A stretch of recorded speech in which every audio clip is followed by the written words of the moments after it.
Alhamdulillah, alhamdulillahi wa kafa,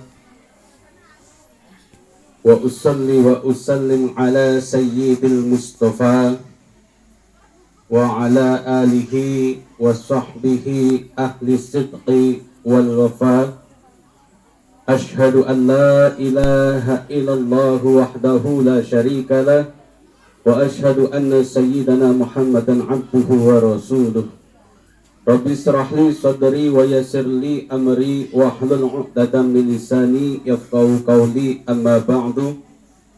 Sa'adatul mukhtar min 'azatil kiram, para alim, para ulama, para masyayikh, para asatidah yang saya ta'zimi, yang sama-sama kita harapkan barokah ilmu serta barokah doanya. Amin Allahumma amin ya rabbal alamin. Yang saya hormati sahibul musibah, sahibul hajah, Ibu Rosmawati sekeluarga.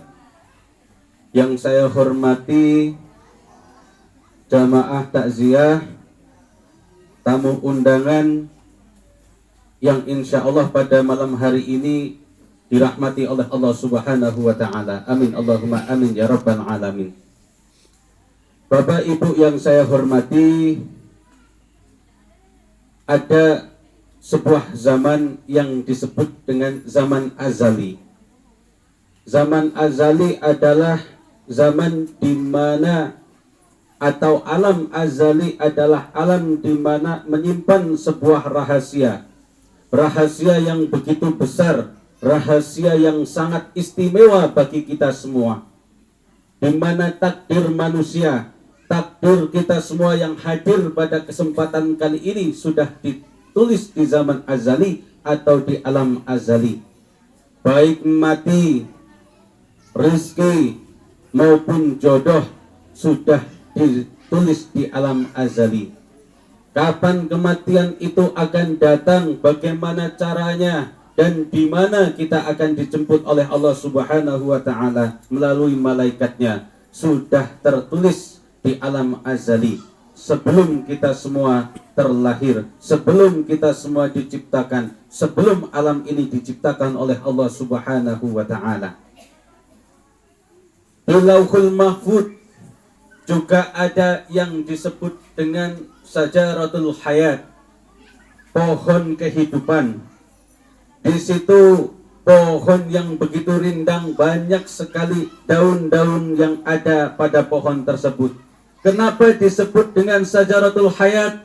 Karena setiap daun tertulis nama dari setiap yang lahir maupun yang akan mati.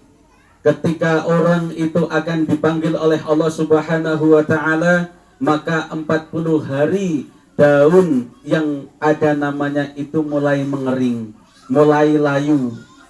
Maka daun itu akan jatuh bersamaan dengan dicabutnya ruh manusia ketika di alam dunia. Saat ruh itu dicabut oleh malaikat Israel, maka daun yang ada di Lauhul Mahfuz yang bernama manusia tersebut sudah jatuh. Maka tidak heran jika 40 hari orang yang akan dipanggil oleh Allah Subhanahu wa ta'ala, orang yang akan menghadap Allah Subhanahu wa ta'ala 40 hari sebelum ia meninggal, terkadang memberi isyarat, terkadang melakukan hal yang tidak biasa ia lakukan, seperti memberikan kode bahwasanya dia akan kembali kepada Allah Subhanahu wa ta'ala. Tetapi kita yang hidup, kita yang masih berada di sampingnya, terkadang tidak menyadari yang dilakukan oleh orang yang akan dipanggil oleh Allah Subhanahu wa ta'ala, bahwa hal tersebut merupakan salah satu wujud pamitan dia, wujud perpisahan dia ketika dia mendekati ajalnya. Bapak Ibu yang saya hormati, manusia ini diciptakan berbeda dengan makhluk lainnya. Manusia ini diciptakan sebagai makhluk yang paling mulia, makhluk yang paling sempurna, lebih baik dari malaikat, jauh lebih baik daripada hewan. Maka ketika manusia ini mati, manusia ini dipanggil oleh Allah Subhanahu wa ta'ala, maka tidak selesai dengan kematian tersebut. Jika hewan, maka hewan selesai ketika dicabut nyawanya, tidak ada alam selanjutnya. Tetapi manusia ketika dicabut nyawanya oleh Allah Subhanahu wa taala tidak berhenti sampai di situ, tetapi ada alam selanjutnya. Ada yang harus dipertanggungjawabkan di hadapan Allah Subhanahu wa taala. Berbeda dengan hewan, berbeda dengan binatang, tidak ada pertanggungjawaban di hadapan Allah Subhanahu wa taala ketika dia sudah mati. Maka selesai di sini hewan, sedangkan manusia akan lanjut ke alam selanjutnya. Ada hari yaumul hisab, ada di mana semua amal perbuatan kita akan dipertanggungjawabkan di hadapan Allah Subhanahu wa taala. Maka tidak heran Pak, jika kita punya ternak, punya kambing, walaupun kita cinta nian sama kambing kita, Pak RT punya ayam, sayang nian sama ayamnya, tetapi kalau ayamnya mati, yakin tidak bakal diasinin. Nggak mungkin ngundang tetangga, ngundang saudara-saudara tahlil 7 hari atas matinya ayam Pak RT. Nggak mungkin. Ngundang untuk 40 hari, 100 hari matinya kambing Pak RT. Nggak mungkin. Karena apa? Hewan itu sudah selesai ketika dia mati. Tidak ada pertanggungjawaban bagi hewan kecuali nanti hewan yang dikorbankan nanti saat Idul Adha ini akan dibangkitkan menjadi kendaraan melalui sirat, akan menjadi kendaraan bagi orang yang berkorban atas hewan tersebut. Hanya itu hewan yang akan dibangkitkan yang dijadikan kendaraan, yang di dunia dikorbankan sebagai udhiyah atau sebagai hewan korban.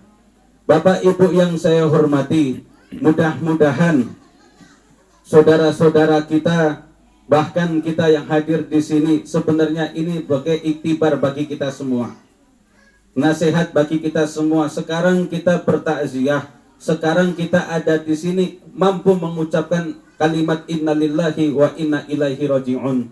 Akan tetapi tidak menutup kemungkinan suatu saat kita datang pasti waktu di mana orang lain akan mengucapkan kalimat tersebut kepada kita. Kita yang akan menghadap Allah Subhanahu wa taala, kita yang akan didatangi oleh para jamaah, kita yang akan didatangi oleh saudara-saudara kita membacakan suratul Yasin, membacakan tahlil. Di sini ada ceramah menasihati orang-orang yang datang. Tidak menutup kemungkinan itulah saat kita sudah di alam barzakh. Maka ini menjadi iktibar bagi kita semua yang hadir di sini untuk mempersiapkan amal apa ketika Allah Subhanahu wa taala itu memanggil kita sewaktu-waktu. Sudahkah kita siap untuk menghadapnya dengan amal perbuatan yang baik? Karena ketika Allah menghendaki kita dicabut nyawanya, kata Allah Subhanahu wa taala, ketika malaikat Israel itu datang, maka tidak ada yang mampu memajukan sedetik pun dan memundurkan sedetik pun. Maka tepat sekali maut itu akan datang melalui malaikatnya.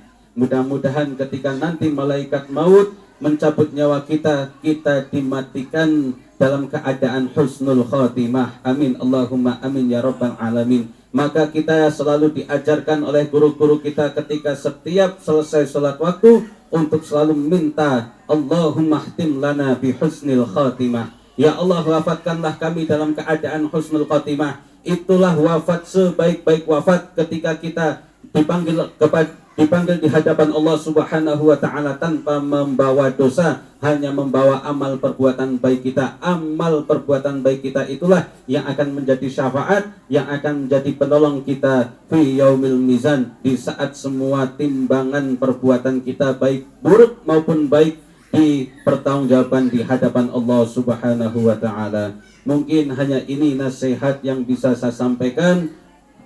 Semuanya datang dari Allah. Ilmu ini adalah milik Allah. Maka kalau ada baiknya, pasti itu datangnya dari Allah. Sebagai wasilah manusia menyampaikan ilmu, tidak mempunyai kebaikan sama sekali. Kalau ada baiknya, bukan berarti manusia itu baik, bukan, akan tetapi karena diberikan, dititipi kebaikan oleh yang maha baik, bukan